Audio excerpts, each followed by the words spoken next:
Do you want to destroy your economy in the fastest way possible? I've been researching economies around the world for over 15 years, and I've noticed there is one thing guaranteed to stop your economy faster than your Wi-Fi crashing when you're submitting your final paper. But the good news is that there is a simple trick that you can use to avoid this, and even better, it's basically free. Let me give you 3 quick case studies and see if you can find the common theme. Number 1. This first example is a 1991 economic crisis in India that was so big it caused them to ditch socialism. Problems are piling up quickly. The government is running huge deficits, there's a rigid bureaucracy stifling business, and the government is trying to maintain an unrealistic fixed exchange rate. The only bright side was getting an evening of entertainment from a 3-hour Bollywood musical. Investors, especially foreign ones, were confused about India's economic strategy, unsure if the government would implement austerity, seek bailouts, or simply keep printing money.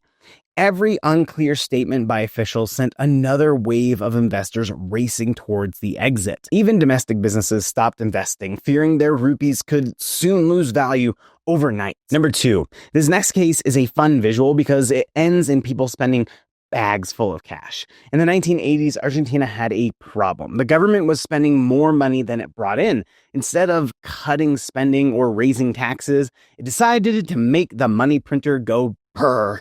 But that created more problems. So the government started swiping through policies faster than Gen Z looking at TikTok brain rot. They tried price controls, wage freezes, new currency pegs, each of which was either poorly implemented, quickly abandoned, or contradicted by other policies. This created a terrible situation for households. My favorite story is one of a boy whose mother picked him up from school. She had bags full of cash, and they went to the store to buy food. The boy ran up and down the aisles, grabbing breads and meats, racing the store clerk who was walking through the store, changing prices as they were there. When they got to the cash register, they weren't even sure if the bag of cash would cover everything. If they had extra, the boy would run back through the store and grab a few more things. The economy was in such bad shape that even a few hours made a huge difference in what you could afford. Number 3, this last case is one that most of you actually lived through, but it's becoming increasingly common that many of you weren't even born yet. I guess comment below if you weren't and if you want me to feel old. It's September 2008 and one of the biggest financial institutions in the world is about to fail. If I had a nickel for every financial institution that had been in that situation in 2008 up to that point, I would have had 2 nickels. Which isn't much, but it's weird that it happened twice that year. The first time was back in March 2008 when Bear Stearns was flirting with death. Since Bear Stearns was such a big financial institution, the Federal Reserve swooped in to save it. When the second financial institution, Lehman Brothers, is in a similar situation, most people expect a similar solution. Lehman Brothers was way bigger than Bear Stearns. Of course they'd save it. The Federal Reserve is worried about creating an unhealthy pattern. If it always saved these companies from bad decisions, wouldn't that encourage them to keep making bad decisions? So the Federal Reserve lets Lehman Brothers fail. This sends ripples of confusion through the economy. If Bear Stearns was too big to fail, how is Lehman Brothers not?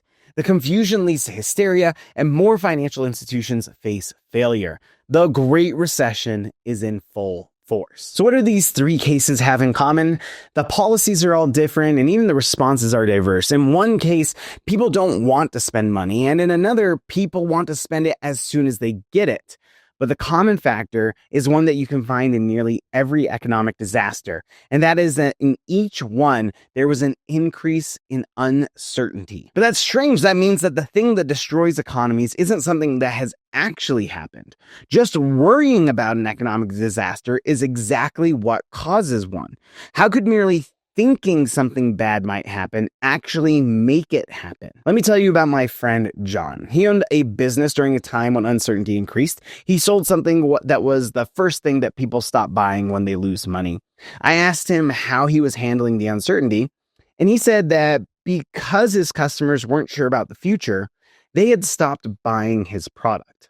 He tried to get more customers by offering discounts, but now that he was selling at lower prices, he couldn't afford to have his workers. Well, those workers lost their jobs, and now they can't buy as much stuff. So if you think of the stores where they shop, those owners can't afford their workers, so more people lose their jobs. Since people starting a business don't want to start one in a downturn, they wait, so new companies don't pop up to hire these workers, and this logic keeps going around and around, creating the spiral known as your economy going down the toilet. So the truth is, uncertainty isn't just damaging, it's contagious. Economies fail not only because of what actually happens, but because fear itself turns into reality. But wait, how do we even know how much uncertainty there is? Is it just a vague feeling, or can economists actually measure uncertainty and predict when economies are most at risk? The solution is pretty simple and something you could have come up with on your own. What would be the first signs you would see if uncertainty had increased? When you're talking to your friends, it might come up more often. Of course, it's hard to capture conversations in data. Instead, maybe we think about on social media, you see people discussing it more.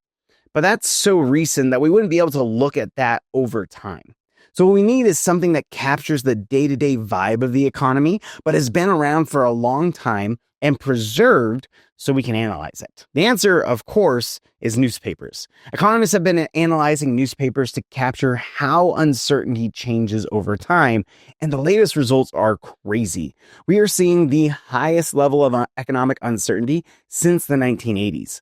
That's remarkable because that time period includes the end of the Cold War, 9/11, the Great Recession, and COVID. But here's the crucial question. If we're living through record uncertainty right now, is there anything proven that can actually bring it down, and quickly? It turns out history gives us a surprisingly simple answer. How did some of the world's worst economic disasters suddenly turn around almost overnight? For one example, we can look at one of the worst economic disasters in modern times. In the 1930s, the self-fulfilling prophecy of uncertainty was wreaking havoc on the financial system. People were worried their banks would fail and lose all their money, so they pulled their money out of the banks. But because everyone pulled their money out of the banks actually failed. And this kept happening with bank after bank failing because people were worried their banks would fail. This happened whether you had a good bank or a bad bank because people couldn't predict if they had a good bank. Then one day it ended. How? In 1933, the 32nd president of the United States, Franklin Roosevelt, took office. He immediately called a bank holiday, closing banks so people couldn't withdraw their money. Then the banks were examined, and about a week later, they were allowed to reopen only if the examination showed they were a good bank with a sound financial position. People trusted the examinations, and they moved forward without fear. Later, the government introduced deposit insurance, which further reduced uncertainty.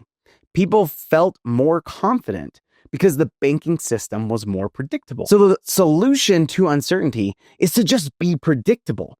When governments or policymakers become crystal clear and consistent, uncertainty vanishes and the economy recovers. In fact, being predictable is such an economic cheat code that dictators can rule for decades, trampling human rights, but still crank out stable or even growing economies because they are predictable. The worst thing you can do is to create tons of uncertainty, changing plans about policy on a monthly or even a daily basis. No one will know what to expect, so the economy seizes up until the uncertainty ends. But being predictable is basically free, so you might as well give it a shot.